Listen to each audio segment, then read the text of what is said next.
Hello, readers. So, yesterday we talked about character traits and emotions. We made comparisons of the two and we made some observations of what those look like in our story, Chrysanthemum. Today we're going to focus on characters in a story and how they interact with one another. First, I want to talk about the word interaction. What does that mean to you? If two characters are interacting, that means there's communication or involvement between people. Communication doesn't always have to be words. It could just be facial expressions or body language. An interaction is communication or nonverbal, right? It's verbal or nonverbal. It can be physical like a hug, fighting, or just a smile. I'm going to read this story called One Green Apple by Eve Bunting. And I want you to think about some questions as I read. So Farah is our main character. I want you to think about how is Anna treating Farah. Anna is another one of the characters in the book. What do you think about their relationship? What do you think about the relationship of Farah with other students? How do you think Anna may be making Farah feel throughout the story? So this is just one of the interactions in the story that I want you to pay attention to. See if you can make some other observations as well. This is One Green Apple. This is my second day in the new school in the new country. There are to be no lessons today because we're going somewhere. Other days will not be like this one. Tomorrow I will go again to the class where I will learn to speak English. Mother drives us to the start of an orchard where a hay wagon is waiting. We climb on and lean against the bundles of hay. The wagon is pulled by a tractor and we jolt along. I think it odd to have boys and girls sit together. It was not like this in my village. The students know each other, but they don't know me, and I don't know them. I can't understand them when they speak, and I can't speak to them. Some are friendly, but some look at me coldly and smile cruel smiles. I hear my country mentioned, not fondly. I would prefer to go home. My father has explained to me that we are not always liked here. Our home country and our new one have had difficulties, he says, but it'll be good for us here in time. How much time, I wonder? I am different too in other ways. My jeans and t-shirt look like theirs, but my dupat that covers my head and shoulders, I have not seen anyone else wearing a dupatta, though all the girls and women in my home country do.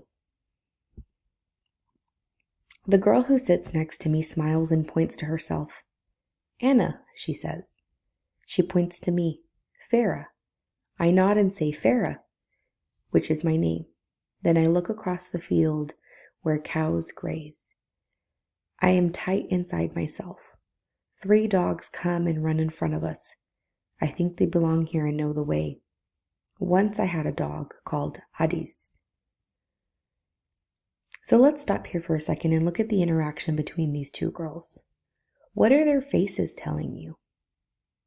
They haven't exchanged very many words since Farah doesn't understand their language. But what do you think? Let's keep reading. We stop at a place where apple trees bunch together. I find out we are to pick the fruit. Old apples have fallen in the grass. The 3 dogs are eating them. Crunch, crunch, crunch. Their crunches sound like Hadis's. Our teacher gathers us around her. She talks to the class, then she looks at me in a kind way. 1, she says. She touches an apple, then picks it. 1, she says again. I am to take only 1, as the other students have done. I nod. I want to say, I understand. It's not that I am stupid. It is just that I am lost in this new place, but I don't know how to tell her. What about this interaction? Farah is interacting with another person. Who is it? How is she treating her? I pull away from the rest. Beside me is a tree, shorter than the others, that does not seem to belong. It is small and alone, like me. A few hard green apples hang from its branches. I twist one off. It fits perfectly in my hand. We hold our apples and run and slide down a hill. The dogs race ahead. Their ears blow backward, inside out, pink and shiny. At the bottom of the hill is a little crooked house, made of wood. I wonder if a cow lives in it, or a goat.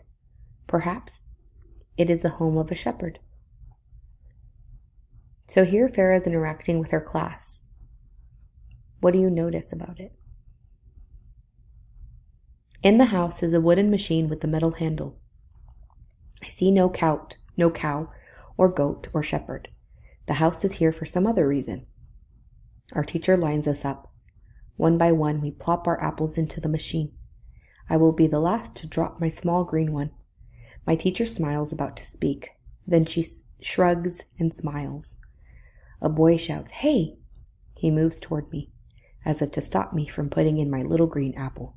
But he's too late. It's already gone. There are blades inside the machine that chop the apples. Ka-chunk, ka-chunk, ka-chunk. The students begin to push on the handle that presses the chopped up apple. The skin and the pulp stay in the bag while the juice flows through. I hang back, not sure if I should be with the others. Pushing the handle must be hard. They lean against it and grunt. I am strong. I can help. I take a step forward. Anna calls and waves to me to come beside her. A boy makes a place for me in the handle between them. I am pleased. We push and push. It is hard, but we are working together, and we can do it. The juice drips down. Drip, drip, drip. Our teacher has brought paper cups. We line up again, fill them, and drink. We lick our lips. I think I taste my special apple. Apple cider, Anna says. That must be what we are drinking. I say the word inside myself where it can't be heard. Apple. The other word is too difficult. Our teacher is speaking. She's holding out a bag for our cups and making signs that we may get ready to leave. Anna sits next to me in the wagon as we ride back. There is a boy on my other side, Jim. He says and points at himself. I nod. Jim, I say silently. Hay tickles my arms and makes Anna sneeze. It smells of dry sunshine. Jim pats his stomach and a belch jumps from his throat. Everyone laughs. I do too. Laughs sound the same as at home. Just the same. So do sneezes and belches and lots of other things. It is the words that are strange, but soon I will know their words. I will blend with the others the way my apple blended with the cider. I take a deep breath. Apple, I say. Anna claps. I smile and smile and smile. It is my first outside myself world. There will be more. So now that we've finished the book, what interactions did you notice? You can leave a comment under the video on the assignment in Schoology, or come to class ready to share. So what you're going to do in your journal or on a sticky note, write down at least one interaction they read in a book. If you would like, use the comment so that way I can look at it. You're going to use the sentence stem. Blank interacted with blank by. So my example was Anna interacted with Farah by smiling, right? She gave her a smile, but they also had conversation. So use one of the other examples from the story to fill out your sentence stem. Then complete your assignment in Schoology. Today in your reading, you're going to focus on characters in your book and think about interactions that you observe. Good luck.